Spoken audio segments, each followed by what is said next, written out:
अथ देवगणाः सर्वे रुद्रानीकैः पराजिताः शूलपट्टिशनिस्त्रिंश गदापरिघमुद्गरैः सञ्छिन्नभिन्न सर्वाङ्गा सर्त्विक्सभ्याभयाकुलाः स्वयंभुवे नमस्कृत्य कार्ष्णेयेन तन्नवेदय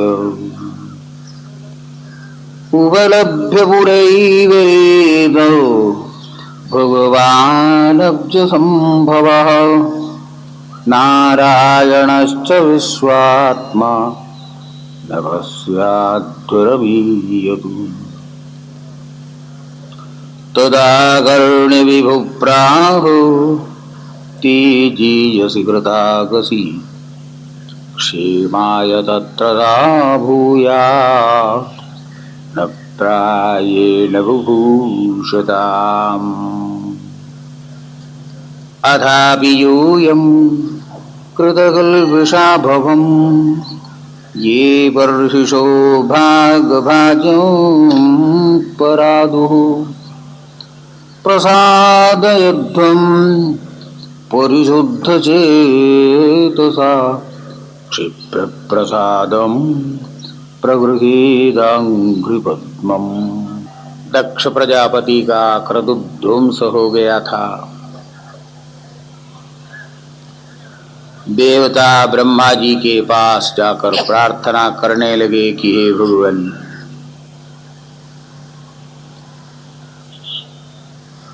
यज्ञ का इस प्रकार विनाश हो जाता है तो संसार के लिए भारी अनिष्ट हो जाएगा। इसकी रक्षा किसी भी प्रकार होनी चाहिए। ब्रह्मा जी ने कहा कि हे देवताओं, मेरे बस की बात नहीं,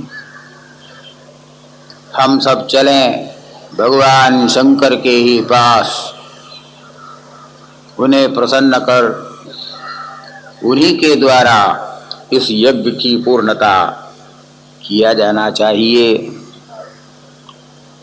सब लोग वहां से निकलकर कैलाश की ओर प्रस्थान करते हैं।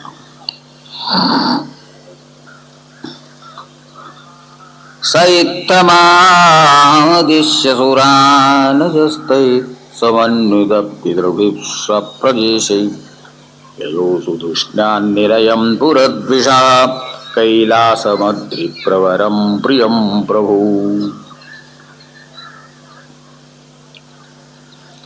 हिमालय में समस्त देवता, ब्रह्मा जी, सभी पितृगण, गंधर्वगण सबके सब पहुंच गए।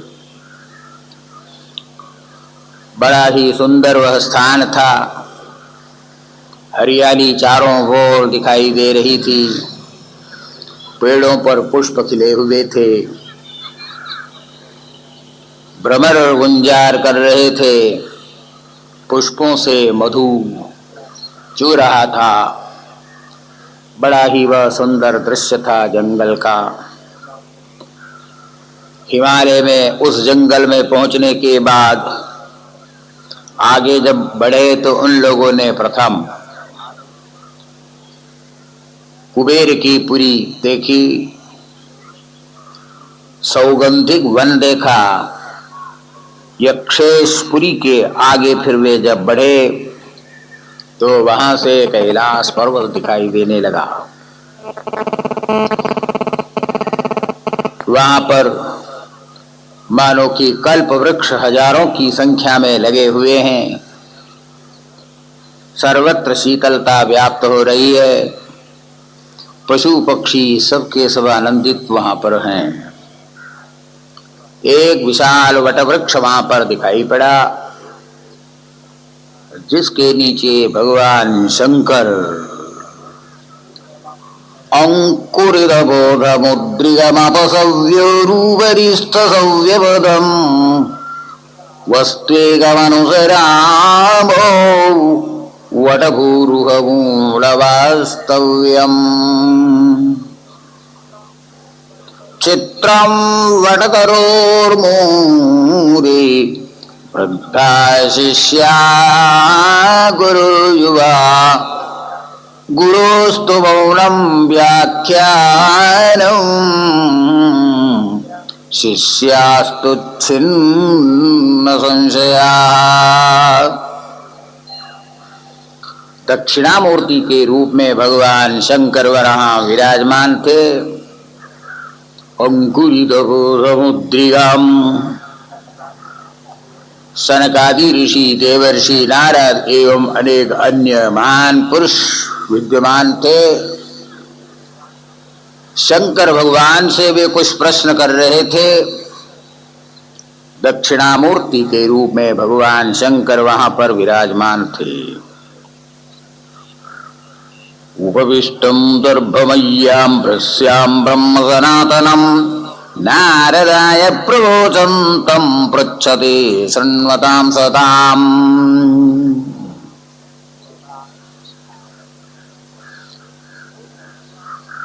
शंकर भगवान कुछ बोल नहीं रहे थे, मौन होकर बैठे थे, किंतु संशय सबका दूर हो रहा था। मौन व्याख्या प्रकटित पर ब्रह्म तत्व युवारम वर्षिष्ठान्ते वसदृषि गणे आवृतम ब्रह्मनिष्ठै आचार्येन्द्रम करगलित चिन्मुद्रया भद्रया तम स्वात्मा रामं मुदितवदनं दक्षिणामूर्तिमीडे।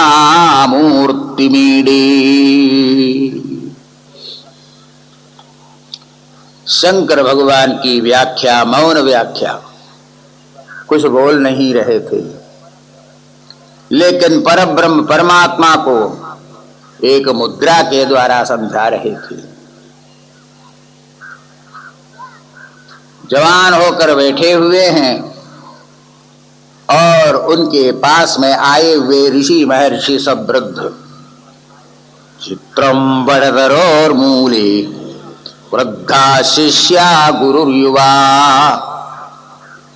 गुरु जी युवा है और शिष्य सभी वृद्ध हुए। आचार्येन्द्रम करगलित चिन्मुद्रया भद्रया। चिन्मुद्रा के द्वारा उपदेश वे दे रहे थे। चिन्मुद्रा, चिन्मुद्रा उसको कहते हैं जहां पर तर्जनी अंगुष्ठ के साथ मिली हुई होती है और 3 अंगुलियां ऊपर की ओर, यही चिन्मुद्रा। दक्षिणामूर्ति भगवान इस मुद्रा के द्वारा तत्व ज्ञान का उपदेश दे रहे थे। शंकर भगवान कह रहे थे कि पूरा संसार त्रिगुणात्मक है, 3 गुण, 3 अंगुलियों से 3 गुण बता रहे थे, सत्वगुण, रजोगुण, तमोगुण। और ये जो तर्जनी है, ये तर्जनी जीवात्मा है, अंगुष्ठ परमात्मा है। साधारण रूप से यह जीवात्मा 3 गुणों के साथ हर हमेशा मिला रहता है। सत्वगुण, रजोगुण, तमोगुण के साथ ये जीवात्मा हर हमेशा मिला रहता है। यही उसका संसार है। इसमें भी सत्वगुण सबसे छोटी अंगुली है, रजोगुण मध्य कनिष्ठिका है, छोटी अंगुली, और उसके दूसरी अंगुली ये रजोगुण कुछ ज्यादा, और तमोगुणी संसार में बहुत है, इसलिए मध्यमा बहुत लंबी अंगुली है। देखो, तमोगुणी संसार में बहुत, रजोगुणी उससे कम और सत्वगुणी बहुत कम। इन 3 गुणों के साथ ये जीवात्मा हमेशा मिला रहता है, इसलिए ही ये संसार में पड़ा हुआ है। इस जीवात्मा को 3 गुणों से अलग करो और परमात्मा के साथ जोड़ो। तर्जनी को अंगुष्ठ के साथ जोड़ो, जीवात्मा को परमात्मा के साथ मिला दो, गुणों से पृथक हो जाओ, अलग हो जाओ। त्रिगुणात्मक संसार का परित्याग कर इस जीवात्मा को जो परमात्मा के साथ मिला देता है, वही है तत्वज्ञान, वही मोक्ष का भागी होता है। तो केवल चिन्ह मुद्रा के द्वारा भगवान शंकर तत्व ज्ञान का उपदेश दे रहे थे। ब्रह्मा जी और समस्त देवता वहां पर पहुंच गए। शंकर भगवान ने देखा सभी देवता यहां पर आए हुए हैं। सबने जाकर भगवान शंकर को प्रणाम किया। ब्रह्मा जी कहने लगे, जाने त्वामीशं विश्वस्य जगतो योनिबीजयोः शक्स्य च परं यत्तद्ब्रह्म निरन्तरम्। भगवान आप साक्षात परब्रह्म परमात्मा है, इस बात को मैं जानता हूँ। इस जगत की सृष्टि आप ब्रह्मा के रूप में करते हैं, रक्षा विष्णु के रूप में और रुद्र के रूप में संहार आप ही करते हैं। पूरे जगत की रक्षा करने के लिए ज्ञान का उपदेश आप ही दिया करते हैं।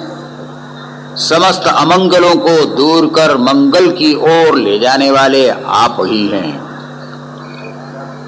प्रसब्धिय कर्म दृशो दुराशयाम परोदयेनार्पित हृद्रुजो निशम परान्तरुक्तिर्विदुदन्त्यरुन्धुदा तान्मावधीर्दैववदान् भवद्विधा।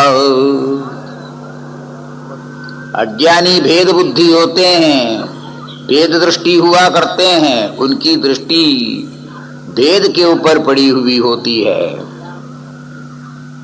क्या बोलना किसके सामने ये उनको मालूम नहीं रहता। यही कारण था कि दक्ष प्रजापति ने आपको बहुत कुछ अपशब्द कह दिया और आपने सब कुछ सुन लिया।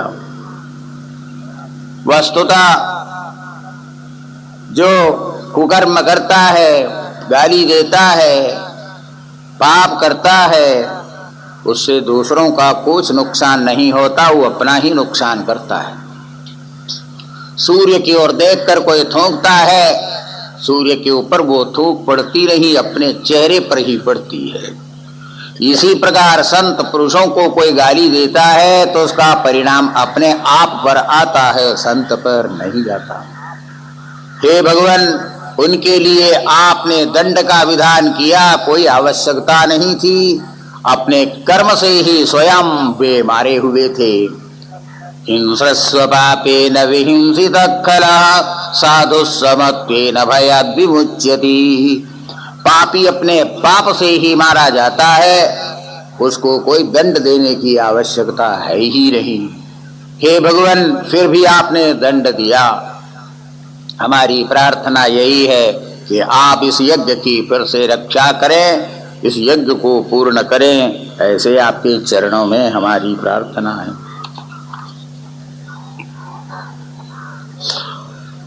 कुर्वध्वरस्योद्धरणं हतस्य भो तया समाप्तस्य मनो प्रजापति न यत्र भागं तव भागिनो ददु कुयज्जिनो येन मको निनीयति। दक्ष प्रजापति ने आपके लिए यज्ञ में भाग नहीं दिया, अन्न देने का ही ये परिणाम प्रत्यक्ष रूप से हो गया। जो शंकर भगवान का तिरस्कार करता है उसका विनाश हो जाता है, प्रत्यक्ष रूप से यह देखने में आया। अब आप दया करें, कृपा करें, वह यज्ञ फिर से पूर्ण हो जाए, ऐसा आप अनुग्रह करें।